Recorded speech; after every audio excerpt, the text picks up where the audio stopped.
E aí, meus amigos, tudo bem? Vocês estão felizes?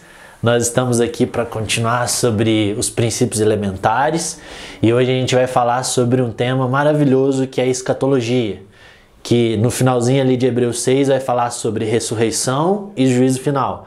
E quando a gente pega esses dois, a gente entende isso como escatologia, o estudo do fim dos tempos. Então hoje a gente vai falar sobre ressurreição e juízo final. Só que eu queria deixar bem claro para você que o meu intuito aqui é te dar a base. Então, o que isso significa? Nós vamos conversar sobre o básico de ressurreição, o que significa ressurreição, o porquê da ressurreição e o que significa juízo eterno e o porquê do juízo eterno. Nós não vamos nos aprofundar porque esse assunto ele é muito extenso. Inclusive, nós temos um conteúdo somente desse assunto e aí a gente pega a lupa e se aprofunda e estuda e conversa sobre várias coisas. Inclusive, eu te convido a estudar sobre isso com a gente também, beleza? Então, dito isso, vamos no primeiro passo, que é a ressurreição. Então, a ressurreição fala sobre a nossa vida depois da terra. A nossa vida por vir, a vida eterna. Então, a ressurreição ela é de extrema importância para a fé cristã. Porque se não tem ressurreição, nós somos os homens mais miseráveis. Porque o grande tchan da nossa fé é a ressurreição e a vida eterna. Então a ressurreição é base elementar para tudo que a gente crê.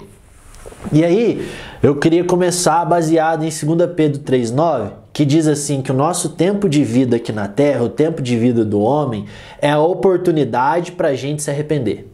Então, se nós cremos na ressurreição dos mortos e isso é fundamental para a nossa fé, se eu criei, por que eu já não sou ressurreto? Porque o processo de vida do homem é a oportunidade dele se arrepender. Pedro vai deixar isso muito claro, que Deus está se retardando para que todo homem chegue ao arrependimento, beleza? Que esse é o desejo do coração de Deus. E aí também num texto muito conhecido de João 3,16 vai falar que a recompensa do homem é a vida eterna. Porque Deus deu seu Filho que morreu por nós, perdoa os nossos pecados e nos dá a vida eterna. Então a recompensa do homem é a vida eterna. E aí, dito isso, não tem como falar sobre ressurreição sem ler 1 Coríntios 15. Então grava aí, anote no seu caderno, 1 Coríntios 15 é o capítulo da ressurreição. Paulo vai usar todos os argumentos que ele tem para destrinchar sobre ressurreição. E aí eu vou ler algumas partes desse texto, tá bom? Porque ele é um texto bem comprido. Então 1 Coríntios 15 a partir do versículo 50. Vamos ler junto. Eu lhes digo, irmãos, que carne e sangue não tem parte do reino de Deus. Tampouco pode algo que se decompõe partilhar do que não sofre decomposição. Percebam que eu lhes digo um segredo. Nem todos nós morreremos, mas todos seremos modificados. Será em um instante, em um piscar de olhos, no som da última trombeta. Porque a trombeta soará e os mortos serão ressuscitados para viver para sempre. E nós também seremos transformados, porque este material que pode se decompor deve ser revestido de imperecibilidade. Este que é mortal deve ser revestido de imortalidade. Quando o que perece se revestir de imperecibilidade e o que é mortal se revestir de imortalidade, então essa passagem da Tanakh será cumprida. A morte foi consumida pela vitória. Morte, onde está a sua vitória? Morte, onde está o seu ferrão? Então vamos lá. O que Paulo está falando aqui? A gente vai aprender várias coisinhas nesse texto aqui. Primeira coisa, a ressurreição não é carne e sangue. Beleza? Então a ressurreição é um corpo ressurreto, é uma transformação que vai acontecer aqui. E aí aqui ele está descrevendo o momento da transformação. Uma coisa importante, quando as escrituras falam que estão dormindo, ela está falando que as pessoas estão mortas. Lógico, dentro do contexto, tá? Senão não força a barra não. Mas dentro do contexto, dormindo significa mortos. E aí ele falou, vou contar um segredo, nem todos morreremos. Ou seja, ele está falando, A galera que está dormindo já morreu e ao soar da última trombeta vai ser ressurreto e vai ter seu corpo transformado. Mas nem todos morreremos, ou seja, vai haver pessoas que estarão vivas na volta de Jesus. Aí essa pessoa não vai morrer, ela vai ser ressurreta também, ela vai ser transformada também. E é interessante que esse texto fala assim, no abrir e fechar de olhos. Isso aqui não está falando da volta repentina de Jesus. Vamos lá, alguém. Isso aqui está falando da transformação do corpo. Então, o que é repentino e num estalo de dedo ou num piscar de olhos é a transformação do corpo. Porque o reino de Deus não é carne e sangue, mas um corpo ressurreto. Assim como Jesus, quando ressuscitou dos mortos, ele comeu peixe, mas ele atravessou a parede. Beleza? Então, há uma transformação. E que transformação é essa? É o perecível, que é esse corpo caído aqui, que na minha versão fala que ele é decomposto, né? O que é perecível vai ser transformado em imperecível, ou seja, aquilo que se desgasta vai se tornar uma coisa perfeita. Aquilo que é de desonra, as escrituras vão chamar esse corpo de desonra, por quê? Porque ele é limitado, ele vai se tornar um corpo para a glória, porque ele será ilimitado. Esse corpo de fraqueza, por que de fraqueza? Você está cansado, eu tô por causa da minha bronquite, então aqui é a fraqueza, mas nós vamos ser revestidos de poder, ele vai ser perfeito esse corpo. E esse meu corpo, por fim, ele é natural, mas ele será revestido de espiritualidade no seu completo significado, beleza? Então, ressurreição basicamente é isso. Transformação do corpo para habitar com Deus por toda a eternidade. Beleza? Ressurreição, então eu crer em Cristo, ser abençoado, né? Receber o galardão, a recompensa da vida eterna, que é habitar com Cristo eternamente, num corpo totalmente transformado. E isso acontecerá na volta de Jesus. Ponto. Essa ressurreição é para toda a humanidade. Vamos ler lá comigo, João capítulo 5, versículo 28 e 29, que diz assim: não se surpreendam com isso. Está chegando a hora em que todos os que estão nos túmulos ouvirão a sua voz e sairão. Os que tiverem feito bem para a ressurreição da vida e os que tiverem feito mal para a ressurreição do juízo. Então o que isso significa? Que toda a humanidade vai ser ressurreta. Agora, aonde ela habitará eternamente, há uma diferença. Que aí a gente vai entrar no aspecto do juízo. Vocês estão me entendendo? Então, a ressurreição é para toda a humanidade assim que Jesus regressar. E aí uns vão ressuscitar para a vida e outros vão ressuscitar para o juízo. Ponto. Vamos lá em 1 Coríntios 15 de novo. Agora eu vou ler do versículo 12 em diante, que ele é muito importante também para a gente pegar alguns preceitos aqui. 1 Coríntios 15, versículo 12. Contudo, lhes foi anunciado que o Messias ressuscitou dentre os mortos. Como alguns de vocês podem dizer que não há ressurreição dos mortos? Segura aí comigo. Existia um partido judaico, que é os saduceus, que eles não acreditavam na ressurreição dos mortos. E aí Paulo agora está debatendo essa teologia, essa ideia errada. Porque ele está falando assim, mano, Jesus ressuscitou dos mortos. Como que você pode dizer que não há ressurreição? Uai, se não há ressurreição, Jesus não ressuscitou dos mortos. Se Jesus não ressuscitou dos mortos, vai a nossa fé. Desliga o vídeo e eu vou parar de gravar. Eu vou continuar lendo aqui. Se não há ressurreição dos mortos, o Messias não ressuscitou. E se o Messias não ressuscitou, o que anunciamos é vão. E também a confiança de vocês é vã. Além disso, somos considerados falsas testemunhas de Deus, porque testemunhamos que ele ressuscitou o Messias, o que não aconteceu se não for verdade que os mortos ressuscitam. Se os mortos não ressuscitam, o Messias não ressuscitou. Se o Messias não ressuscitou, a confiança de vocês é inútil, e vocês ainda estão nos seus pecados. Também, se esse for o caso, quem morreu em união com o Messias está perdido. Se for só nesta vida que depositamos a esperança no Messias, somos os mais dignos de dó que os demais.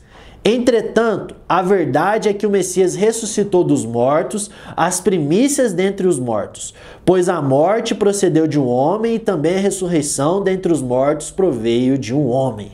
Uau!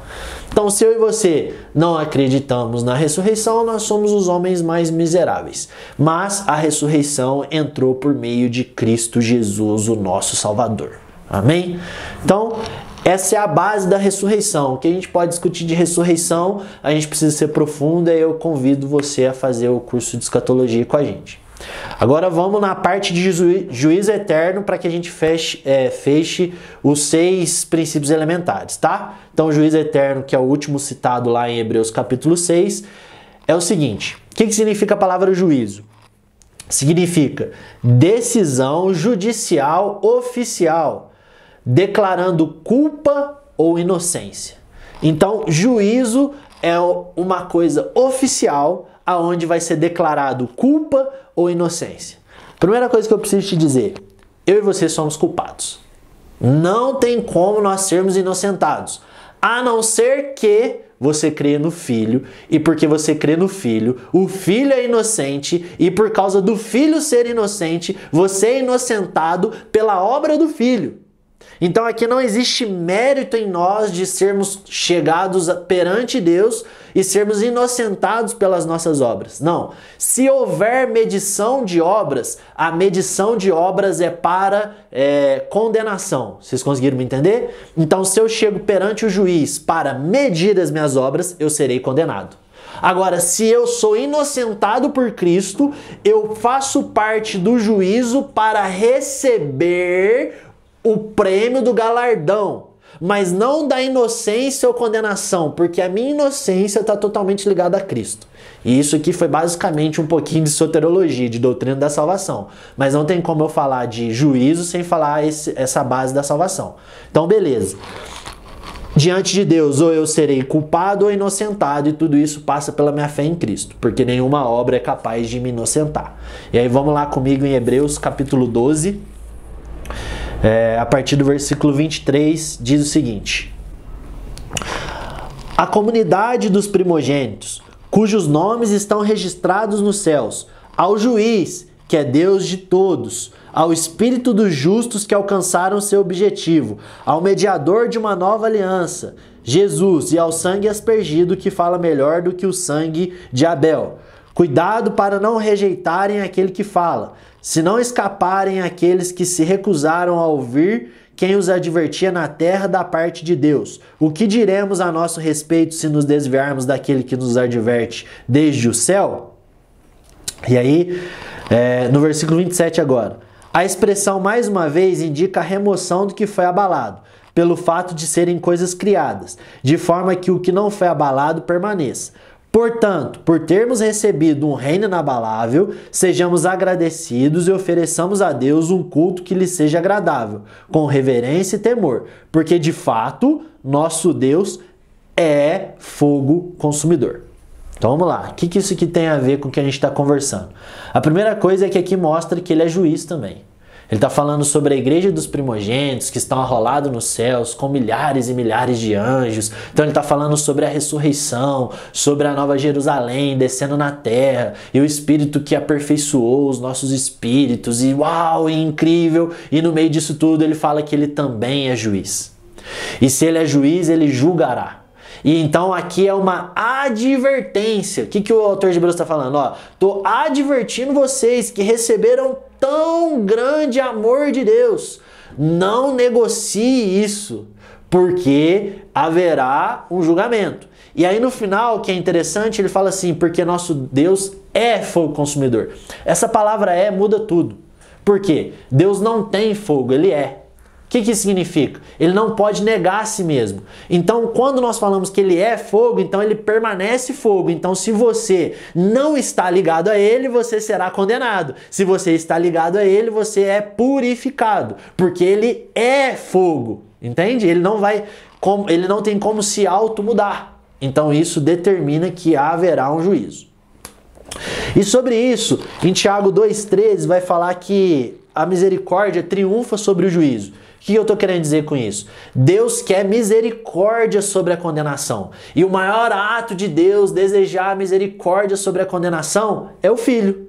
É ter enviado Jesus para tomar o cálice da ira de Deus no nosso lugar, para que houvesse misericórdia e não juízo. Então o coração de Deus é misericordioso, a misericórdia triunfa sobre o juízo e a expressão dessa misericórdia é Jesus. Porém, entretanto, todavia, se negligenciarmos, negarmos, recusarmos o Filho, há juízo sobre nós. Fez sentido? E o que eu estou querendo dizer com isso? Não é que o nosso Deus é um Deus mau, procurando a quem punir. O nosso Deus é misericordioso. Mas se você não estiver aceitando o Filho, você busca para si o juízo. Fez sentido? Por quê? Porque Deus não é mau, mas Ele é justo. E a sua justiça é uma justiça de equidade. E para a gente fechar sobre esse lance do trono, né, do juízo, eu queria ler com vocês Apocalipse 20, a partir do versículo 11. Apocalipse 20, a partir do versículo 11, diz assim: Depois vi um grande trono branco, e aquele que nele estava sentado. A terra e o céu fugiram da sua presença, meu Deus, e não se achou lugar para eles. Vi também os mortos, grandes e pequenos, em pé diante do trono. Livros foram abertos, e outro livro foi aberto, o livro da vida. Os mortos foram julgados com base no que estava escrito nos livros, segundo o que tinham feito. O mar entregou os mortos que havia nele, e a morte e o inferno entregaram os mortos que haviam neles, e eles foram julgados, cada um de acordo com o que tinha feito. Então a morte e o Sheol foram lançados no lago de fogo. Então, esta é a segunda morte, o lago de fogo. Aquele cujo nome não foi encontrado escrito no livro da vida foi lançado no lago de fogo. Então aqui está descrito o trono branco, o dia do juízo eterno e a consequência daqueles que não estão escritos no livro da vida. Lembrando, você está escrito no livro da vida pela obra redentora de Cristo e a fé nisso e somente isso. O Evangelho da Graça. Beleza? Caso contrário, você será condenado por esse juízo eterno. Que isso fique claro para nós e que a gente venha entender que haverá um juízo eterno num grande trono branco. Beleza? Então, essa é a base da escatologia que a gente precisa ter claro em nós. Ressurreição, que é óbvio que nós precisamos crer, senão não sei no que você crê, e ela consiste em um corpo transformado que habitará com Deus para sempre. E essa ressurreição é para toda a humanidade.